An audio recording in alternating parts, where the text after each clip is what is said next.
Hello, मैं आज आपको चूहे की शादी इसकी कहानी सुनाने वाला हूँ।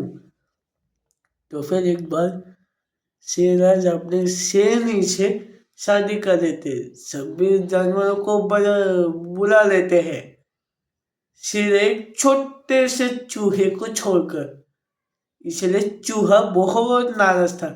हम जब बॉक्सिंग बॉक्सिंग करते हैं तो फिर वो बोलते हैं कि मैं बहुत नाराज हूँ, मतलब मुझे बहुत गुस्सा आ रहा है, मैं क्या करूँ। तो फिर वो बहुत सोचता है। तो फिर उसको एक आइडिया सोचती है। वो बोलता है मैं भी शादी करूँगा। हाँ, मैं भी शादी करूँगा और शेर के अलावा सभी जानवरों को इनवाइट करूँगा। हाँ, ये ठीक रहेगा। तो फिर वो ऐसे सोचकर चल पड़ता है। लेकिन वो चलते चलते सोचता है कि मैं किसी एक ऐसे से शादी करूँगा, एक ऐसी बेटी से शादी करूँगा जो सुंदर भी होगी और बहुत शक्तिशाली भी होगी। तो फिर उसकी नज़र ऊपर सोए हुए सूरज भगवान पर पड़ी। वो सोचने लगा, सूरज तो सबसे शक्तिशाली है, मैं उनकी बेटी से ही शादी करूँगा। ऐसे सोचकर वो ध्यान लगाकर बैठता है और उनकी आज्ञा करता है। तो फिर सूरज भगवान को अच्छा लगा कि इतना छोटा सा चूहा उनके आगे क्यों कर रहा है। वो चूहे के सामने प्रकट होते और बोलते, बोलो नन्हे चूहे, तुमने तो मेरे आत्मा क्यों कर रहे हो। तो फिर चूहा बोला, भगवान मैं शादी करना चाहता हूँ। सूरज भगवान बोले, अरे ये तो बहुत अच्छी बात है। सूरज भगवान पूछते हैं, मगर तुम्हें इस पे मेरी मदद क्यों चाहिए। तो फिर सूरज बोलता है, क्योंकि मैंने ये सोचा है कि मैं किस शक्तिशाली और सुंदर बेटी से शादी करूँगा और मुझे आपकी बेटी से शादी करनी है क्योंकि आप सबसे शक्तिशाली हो। तो फिर ये सवाल सुनकर सूरज भगवान सोच में पड़ गए और वो बोले कि मेरे बेटे और इससे शादी करेगी, लेकिन इससे छुटकारा पाना होगा, लेकिन कैसे। तब उनको एक तरकीब सोचती है। वो बोलते, मैं अपने बेटे से तुमसे शादी करवा लूंगा, मगर याद रहे मैं सबसे शक्तिशाली नहीं हूँ। मुझसे शक्तिशाली वो सफेद बादल है जो अपने परछाई से मुझे ढक सकता है। तो फिर वो इस बादल को खोजने लगा।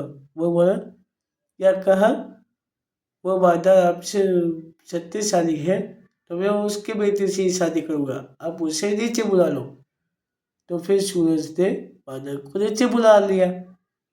तो फिर चूहा बोला, मैं आपके बेटी से शादी करना चाहता हूँ क्योंकि आप सबसे शक्तिशाली हो। यह बात सुनकर बादल हंसने लगा। तो फिर ये देखकर चूहे को गुस्सा आया। वह बोला, इस पे हंसने की क्या बात है, क्या आपको यह फैसला अच्छा नहीं लगा क्या। तो फिर बादल बोला, नहीं नहीं, ऐसी बात नहीं है। वो भी वही बोलता है जो सूरज भगवान बोलते हैं। बादल बोलता है कि मैं सबसे शक्तिशाली नहीं हूँ, मुझसे शक्तिशाली तो ये पर्वत है, जो ये तूफान है जो मुझे एक ही फूंक से उड़ा सकता है। तो फिर चूहा बोला, ऐसी बात है तो फिर उस तूफान यानी आंधी को यहाँ बुला लो, मैं उसकी बात से शादी करूँगा। तो फिर उसके कहने पर तूफान को भी बुलाया गया। तो फिर वो वही बोला जो सूरज और बादल बोले थे कि मैं सबसे शक्तिशाली नहीं हूँ, मुझसे सबसे शक्तिशाली ये पर्वत है जो मेरा रास्ता रोक सकता है। तो फिर चूहे को यह फैसला सही लगा। उसके कहने पर पर्वत को भी नीचे बुलाया गया। तो फिर पर्वत भी बोलता है, चूहा बोलता है कि मैं आपकी बेटी से शादी करना चाहता हूँ, कि आपको कोई एतराज है? पर्वत पाए और हंसते हुए बोला, नहीं नहीं। बोला, मुझे क्या, क्यों एतराज होगा? मैं तो इतना ही कहना चाहता था कि मैं सबसे शक्तिशाली नहीं हूँ। तो फिर चूहा बोला, क्या बात कर रहे हो? तो फिर आपसे पे कोई सबसे शक्तिशाली है क्या? चू तो फिर बात पर्वत बोला, हाँ है ना, एक मोटा सर काला चूहा बहुत शक्तिशाली है। वो एक सुरंग बना सकता है। उसने मेरे पेट पे एक छोटा सा सुरंग बना रखा है। वो इतना शक्तिशाली है, मुझे लगता है आपको उसी की बेटी से शादी कर लेनी चाहिए। चूहा बोला, तो मुझे फौरन उस मोटे चूहे के पास ले चलो, मैं उसकी बेटी से शादी करूंगा। तो फिर चूहे ने हाँ बोल दिया। तो फिर उसकी बेटी चूहे को पसंद आई।